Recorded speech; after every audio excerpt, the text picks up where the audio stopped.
بنا کے رکھے ہوئے ہیں، اصنام ہیں یہ کفیل جو ہیں سعودیہ کے، یہ بت ہیں، آپ یقین کریں.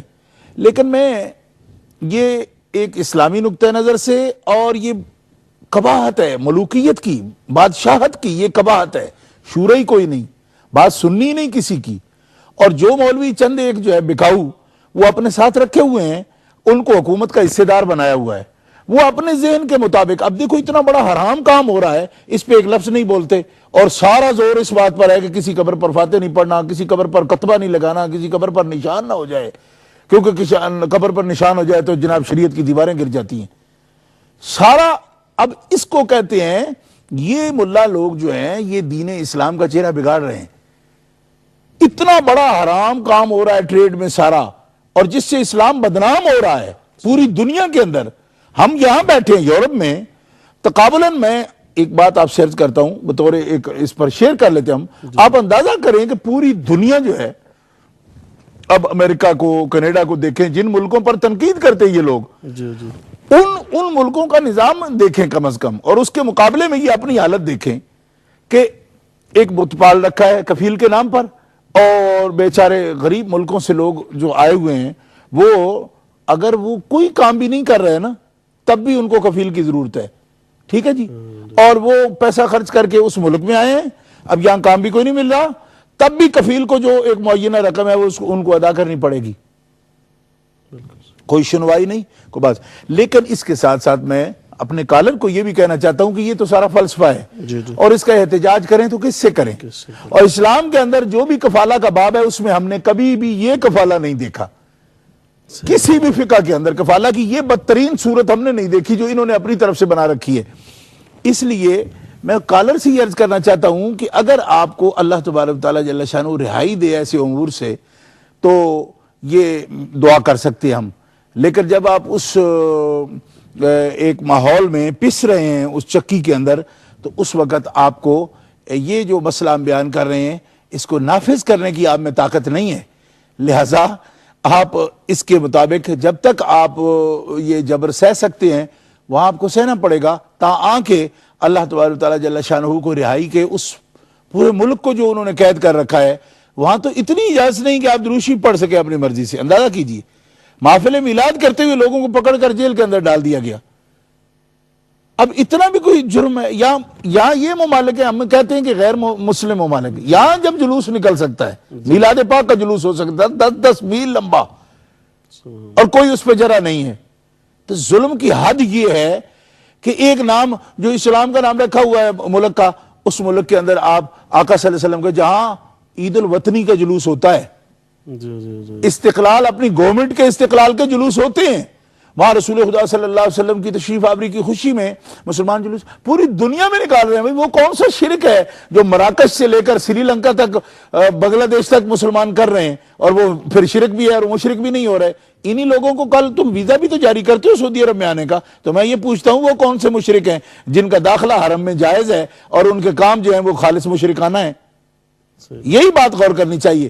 تو اس لیے یہ کالر کو ہماری جو مسئلہ تھا وہ ہم نے عرض کر دیا، لیکن ابھی اس کے لیے اللہ تبارک تعالیٰ سے دعا کرنی چاہیے. یہ اصل میں دعا کا مقام ہے کہ اللہ تعالیٰ جل شانہ حرمین طیبین کا تقدس جو ان لوگوں نے پامال کیا ہے، خون کے آنسو اندر روتا ہے. آپ اندازہ کریں کہ کس قسم کے ان کے ذہن ہیں کہ اپنے محلات جو ہیں 22 منزلہ کعبے کی دیوار کے ساتھ کھڑے کر رکھے ہیں، لیکن وہاں پہ قبر نہیں بن سکتی، ایک نشان نہیں، کتبہ نہیں لکھ سکتے قبر کے ساتھ، یعنی کہ ہیڈ سٹون نہیں لگا سکتے جس پہ یہ لکھا ہوا ہو کہ یہ بنت رسول کریم اور سیدہ نساء یعنی نساء اہل جنہ، حضرت خاتون جنت کا نام نامی اس میں گرامی کے امت کو کم از کم یہی پہچان ہو کہ یہ قبر مبارک ان کی ہے.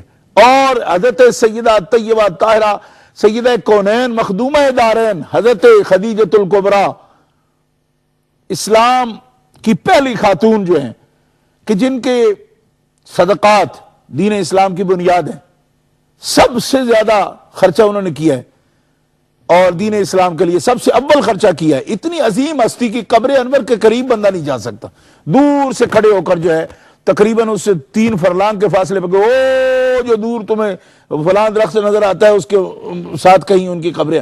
اتنا بھی کچھ جبر و تشدد ہوتا ہے جی؟ وہ کون سا دین ہے جو یہ بتاتا ہے اور کہاں یہ لکھا ہے؟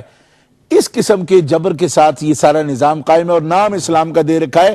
میں سمجھتا ہوں کہ اس قسم کا گلہ تو اسلام کو کافروں سے بھی نہیں ہو سکتا، جس قسم کا گلہ اسلام کی تعلیمات ان بظاہر فرزندان توحید سے کر رہی ہے کہ ان کو سمجھ ہی کوئی نہیں۔ اللہ تبارک تعالیٰ جل شانہ ان کو سمجھ عطا فرمائے کہ ہم دین اسلام کی کوئی خدمت نہیں کر رہے، دین اسلام کا حلیہ بگاڑ رہے ہیں۔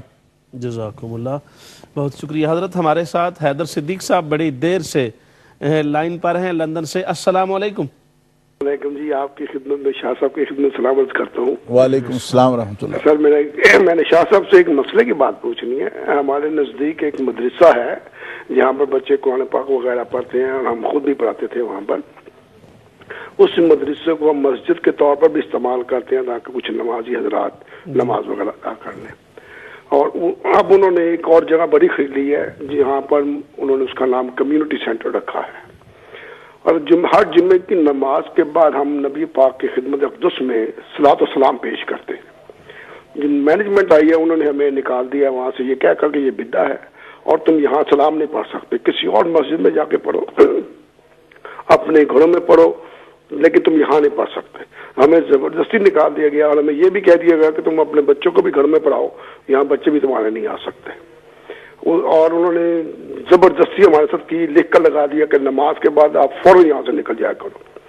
اب جو نئی جگہ انہوں نے لی ہے ان کو کچھ مشکل پیش آ رہی ہے کونسل کی طرف سے، اور یہ چاہ رہے ہیں کہ ہم ان کے ساتھ مل کر جائیں، ان کو سپورٹ کریں کونسل میں جا کر۔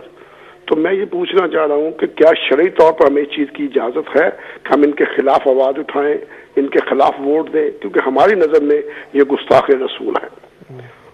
اور دوسری یہ یہ ہے کہ ایک شخص، ایک بھائی ہیں ہمارے، وہ لندن سے حج کرنے جا رہے ہیں، ان کے اپنے بہن بھائیوں سے کچھ اختلافات بھی ہیں، لیکن اب ان کے پاس اتنا ٹائم نہیں ہے، اتنے وسائل نہیں ہیں کہ وہ پاکستان جا کر ان کے ساتھ جو اختلافات ہیں وہ ختم کریں۔ تو کیا ان پر کوئی شرعی چیز ایسی لازم ہوتی ہے کہ وہ حج پر نہ جائیں یا چلے جائیں؟ اس کے لیے پلیز آپ مجھے تھوڑی سی فرمائیں۔ جی بالکل ٹھیک بہت ہے، بڑی مہربانی، بہت شکریہ شکریہ تشریف فرما ہونے کا۔ ضرور آپ کے سوال کے جواب پیش کیے جائیں گے، ہمارے ساتھ رہیے گا، تشریف لانے کا شکریہ۔ جی حضرت، آپ نے بڑی پیاری وضاحت فرمائی محترم آف صاحب کے سوال کی۔ دوسرا ان کا سوال یہ تھا کہ انہوں نے یہ کہا کہ کوئی آدمی ہیں اور وہ حج کے سلسلہ میں ان کو کئی بار ان کے پوتوں نے یہ ریکویسٹ کی کہ آپ حج پہ چلے جائیں، تو وہ کہتے ہیں کہ میرے بیٹے اور بیٹیاں کچھ شادی شدہ ابھی نہیں ہیں، تو پہلے مجھے یہ فریضہ سر انجام دینا ہے۔ تو اس سلسلے میں آپ کیا فرمائیں گے کہ وہ شادیوں کے لیے حج کو مؤخر کر دیں یا وہ حج پہ ان کو جانا چاہیے؟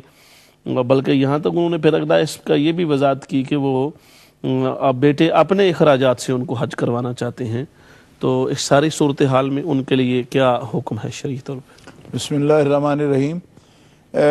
حافظ صاحب نے جو سوال کیا ہے تو اس کے جواب میں یہ گزارش ہے کہ اگر اس شخص پر حج واجب نہیں ہے کہ خود وہ اپنے خرچے سے استطاعت، جس کو قرآن من استطاع الیہ سبیلا وَلِلَّهِ عَلَى النَّاسِ حِجُّ الْبَيْتِ من استطاع الیہ سبیلا، کہ جس کے پاس زیادہ راہ ہو اور راستہ پرامن ہو تو اس پر بیت اللہ شریف کا حج فرض ہے۔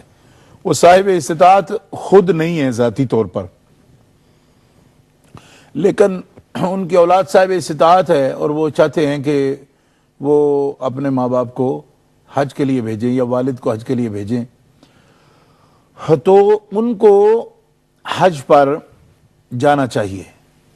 شریعت کے مطابق ان کو حج پر چلے جانا چاہیے، اور چاہے ان کا حج جو ہے وہ نفلی ہے، یعنی ان پر ذاتی مال سے حج فرض نہیں، لیکن بیٹے جو ان کو حج کروانا چاہتے ہیں تو بیٹے جو ہیں ان کا مال بھی اگر وہ الگ سے کام کرتے ہیں، بیٹے کی کمائی ہے تو اس سے بھی حج کریں گے تو ان کو اجر و ثواب بھی ہوگا، اور بچوں کے جو یہ خدمت ہے اس سے بچوں کے مال کے اندر بھی برکت ہوگی، ان کو جانا چاہیے۔ البتہ یہ بات ضرور ہے کہ ان کی بچیاں بچے اگر ایسے ہیں جو ابھی ان کی کوئی فرائض ہے ان کے ذمے، تو حج سے یہ رکاوٹ نہیں ہے۔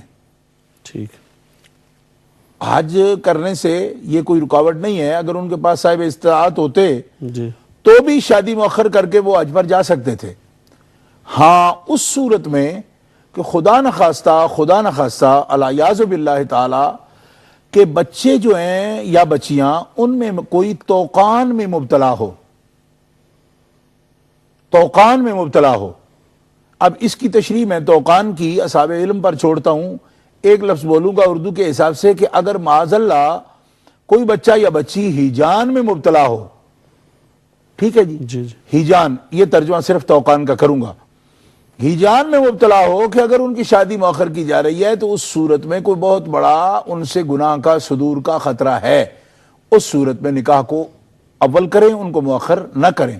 لیکن اگر وہ مہذب بچے ہیں, کوئی ایسا مسئلہ نہیں ہے, بچے مہذب ہیں اور وہ ذہنی اخلاقی لحاظ سے درست ہیں, تو اس پہ ایسی کوئی پابندی نہیں ہے کہ آپ پہلے ضرور شادی کریں اور پھر آپ حج پر جا سکتے ہیں. ایسا کچھ نہیں. ہاں معاذ اللہ تعالیٰ سب کے بچوں کو اس سے محفوظ رکھے, بڑوں کو بھی محفوظ رکھے کہ اگر بچے جو ہے توقان میں, کیونکہ النکاح عند التوقان واجب, نکاح جو ہے اس صورت میں فوری کرنا ضروری ہوتا ہے جبکہ توقان میں مبتلا ہو. توقان کا مطلب ہیجان کرتا ہوں, اور اس سے